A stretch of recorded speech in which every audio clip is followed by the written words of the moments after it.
Hello everyone, welcome to my channel learn office English. Second video डालने में थोड़ी सी देरी हो गई है, पर चलिए शुरू करते हैं आज की वीडियो। आज का हमारा टॉपिक है 5 common mistakes non native speakers make. 5 गलतियां जो बेसिकली मैंने बहुत की हैं, उसके बेस से मैंने ये वीडियो बनाई है। ये गलतियाँ मैंने ऑफिस के टाइम पे की हैं, धीरे धीरे मैंने इन्हें सीखा है और इसके लिए मैंने ये वीडियो बनाई है ताकि आप ये गलतियाँ ना करें। ये सारी मिस्टेक्स जो है वो ऑफिस रिलेटेड हैं। सबसे पहली जो हमारी मिस्टेक है, अगर आपको कोई पूछता है आपको कितने साल का एक्सपीरियंस है, तो मैं कहती थी I am having 5 years of experience. ये बिल्कुल गलत है। सही जवाब है I have 5 years of experience. I am having 5 years of experience वो एक अननेचुरल है, क्योंकि हैविंग का मतलब होता है एक temporary action happening right now, जो कि नहीं है। ये टेम्परेरी एक्शन नहीं है एक्सपीरियंस। एक्सपीरियंस के लिए हम हैव लगाते हैं। I have 5 years of experience. हम आई एम हैविंग लंच कह सकते हैं, she is having a meeting. Temporary चीज़ हो रही है, पर एक्सपीरियंस के लिए हम हैव लगाते हैं, हैविंग नहीं लगाते हैं। जैसे कुछ लोग कहते हैं ना, आई एम हैविंग 2 brothers। गलत है, आई हैव 2 brothers, जो कि सही है। और एक्सपीरियंस में तो हम बिल्कुल हैव लगाते हैं।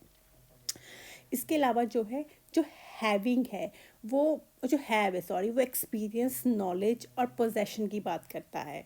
हैविंग नहीं, हैविंग एक टेम्परेरी एक्शन की बात करता है। तो पहली मिस्टेक तो हमारी ये वाली है। हम अपनी दूसरी मिस्टेक पे जाते हैं, जो कि आई थिंक आप लोगों को पता ही होगी, बहुत कॉमन है। He did not went to the meeting. ये गलत है, क्योंकि डिड खुद ही एक सेकंड फॉर्म है डू की। जब ऑलरेडी एक सेकंड फॉर्म आ चुकी है, हम उसमें दूसरी सेकंड फॉर्म नहीं लगाते हैं, हम उसमें फर्स्ट फॉर्म लगाते हैं, जो कि है go. He did not go to the meeting. हम did not went to the meeting नहीं कहते, हम did not go to the meeting कहते हैं। आप देख सकते हैं, मैंने ब्लू हाईलाइटर से लिखा है कि आफ्टर डिड और डिड नॉट हम base verb first form use करते हैं, सेकंड फॉर्म यूज़ नहीं करते हैं। ये पास्ट, सिंपल पास्ट की बात चल रही है, ये आप सब लोगों को पता होगा, पर मैंने ये गलती बहुत की है ईमेल्स राइटिंग में, स्पोकन इंग्लिश में। पर धीरे धीरे मुझे ये समझ आया कि हम डिड के साथ फर्स्ट फॉर्म लगाते हैं, सेकंड नहीं। अब हम चलते हैं अपनी थर्ड मिस्टेक की तरफ, जो है वीडियो बहुत स्लो चल रही है। थर्ड मिस्टेक है हमारी, हाँ, I will revert back to you. I will revert back to you, ये इंग्लिश में कोई नहीं कहता है, ये सिर्फ इंडियन लोग ही कहते हैं। I will revert back to you, especially emails में, रिटन कम्युनिकेशन में। सही जो आंसर है इसका है I will get back to you, और I will reply to you, और I will respond to you soon. ये इसके जवाब हैं। अगर आपने किसी को कहना है कि मैं आपको रिप्लाई करती हूँ या करता हूँ, तो आपने कहना I will get back to you, I will reply to you, और I will respond to you soon. I will revert back to you ये हम बिल्कुल नहीं कहते हैं। ये बहुत ही कॉमन मिस्टेक है। प्रॉब्लम क्या है, रिवर्ट का खुद का मतलब है बैक, रिप्लाई बैक, ठीक है, गो बैक। आप गो बैक के साथ एक और बैक लगा रहे हो, मतलब गो बैक बैक, जो कि अननेसेसरी है। तो इसका मतलब है I will go back back to you, unnecessary है, हम इसे नहीं लगाते हैं, क्योंकि रिवर्ट का ऑलरेडी मतलब रिटर्न है, सो हम उसका बैक नहीं लगाते हैं। वैसे भी हम बिजनेस में, नेचुरल बिजनेस इंग्लिश में गेट बैक टू यू कहते हैं। ये भी मैंने सीखा है। चौथी मिस्टेक ये, हम बहुत कहते थे I discuss about this with my manager. Discuss के साथ अबाउट कभी नहीं लगाते हैं। I discuss this with my manager. क्यों हम अबाउट के साथ, डिस्कस के साथ अबाउट क्यों नहीं लगाते हैं? जो डिस्कस है वो ऑलरेडी, उसका मीनिंग है टॉक अबाउट। डिस्कस का मतलब है टॉक अबाउट। तो एक ऑल मीनिंग के साथ, एक ऑलरेडी टॉक अबाउट के साथ एक और अबाउट लगाना वो सही नहीं है। हम कहते हैं I discuss this with my manager. Simple, बिल्कुल ही सिंपल। डिस्कस के साथ हम अबाउट नहीं लगाते हैं। आप अगर अपने क्वेश्चन की फॉर्म में कहना है वाई, सॉरी, अब हम फिफ्थ मिस्टेक में आ गए हैं, जो कि है ओ। ये तो आप सब ने कहीं ना कहीं एक्सपीरियंस की होगी।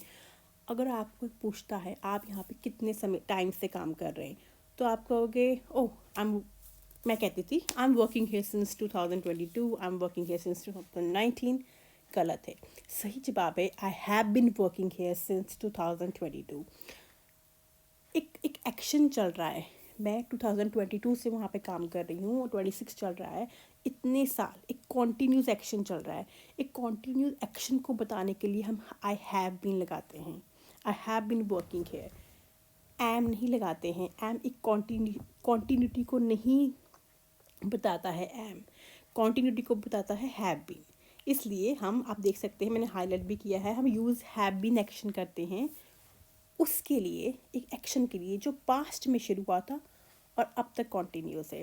How long have you been working here? Oh I have been working here for 5 years और सिंस 2020, सिंस 2019, सिंस 2010। तो यस, तो हैव बीन हम यूज़ करते हैं एक कॉन्टीन्यूटी बताने के लिए। पास्ट में कुछ एक्शन शुरू हुआ है, उसका आज भी इफेक्ट है, कुछ चलता आ रहा है, कुछ थोड़े टाइम से चल रहा है, वहाँ पे हमारा हैव बीन लगेगा।